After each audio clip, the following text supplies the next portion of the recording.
What's up, guys? I hope you're all well. A few weeks ago, there was a conversation asking about Formula 2. So it made me think I should really check into Formula 2. So today, we were checking out 6 reasons why Formula 2 is just as good as Formula 1. Let's get into it, shall we? Why Formula 2 is every bit as good as Formula 1. Right, I'm glad you popped by on this video because I feel like everyone needs to know just how good Formula 2 is. Let's do it. And why you should definitely, if you don't already, integrate it into your busy weekend schedules. I'll admit, I haven't watched Formula 2 or GP2 as it was previously known for a huge amount of time, but once I gave it a proper good go, I've been hooked ever since. More often than not, the Formula 2 races end up being better than Formula 1. Shock horror.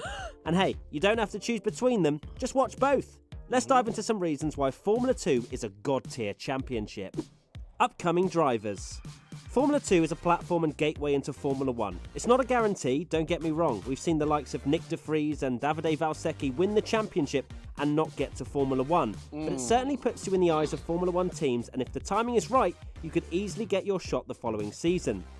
With this golden opportunity potentially up for grabs, the F2 drivers are all wanting to prove their worth, which provides us with some absolutely awesome racing and sensational dive bombs. Take a look at this season with the likes of Callum Ilott, Robert Schwartzman and Mick Schumacher, who are all part of the Ferrari Driver Academy, looking eagerly towards that Alfa Romeo seat for next year. Strategy. A Formula 2 weekend consists of 2 races, the feature and the sprint race. The feature race is longer and which they qualify for on the Friday, with 4 points being handed to the pole sitter. The drivers are not restricted as to which tyre they start the race on, therefore almost always providing a split strategy race where the softer runners will come in earlier and the harder tyre runners will go longer into the race and then sprint to the finish, coming through the pack on the softs at the end. That's interesting. I it's like that. fascinating That's to cool. watch and always keeps the excitement up that potentially the leader, who may even have a solid gap to second, could be caught on fresh rubber or from pushing too hard themselves earlier on in their stint. Basically, to sum up, it's bloody exciting. Different Sounds race like formats. it. I'm excited. Now, I mentioned the sprint race in the previous section, and this is where the new race format comes in. A reverse grid for the top 8 from the results of the feature race.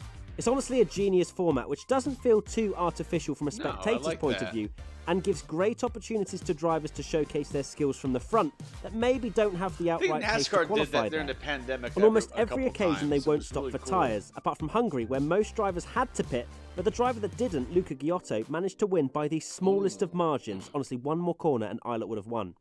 But that doesn't make it any less exciting, as they have to be so careful with how they manage the hard tyres for an entire race.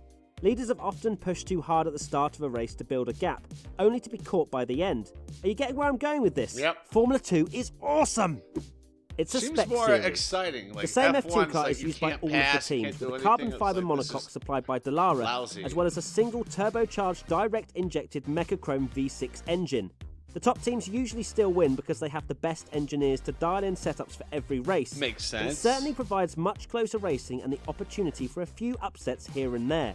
I mean, in Spain this year, Matsushita won from 18th on the grid, albeit from a rather lucky safety car putting him in that position. But the most important thing is that he was able to make moves and take the win. Cars can follow. When you compare a Formula 1 and a Formula 2 car, you can quite clearly see that the aerodynamic structure of an F2 car is much simpler. There are less winglets and parts to disturb the air, which in turn allows the car behind to follow with less dirty air. If you're wondering what dirty air is, or the difference between dirty air and slipstream, we made a video about this which you can check out right here. Basically, with less air disturbed for the car behind, we see much closer and more exciting racing. This is what Formula 1 is also trying to achieve when the new regulations come out for 2022. Alex Jakes. I had to include this man. Alex Jakes is the commentator for Formula 2, and is quite simply the best there is. Combining the frantic action with the top-notch quality comms from this guy, you have the perfect weekend ahead of you. Nice. There you have it. More than enough reasons to start watching and following Formula 2 if you don't already. Is there anything we've missed out that makes F2 amazing for you? Let us know in the comment section below.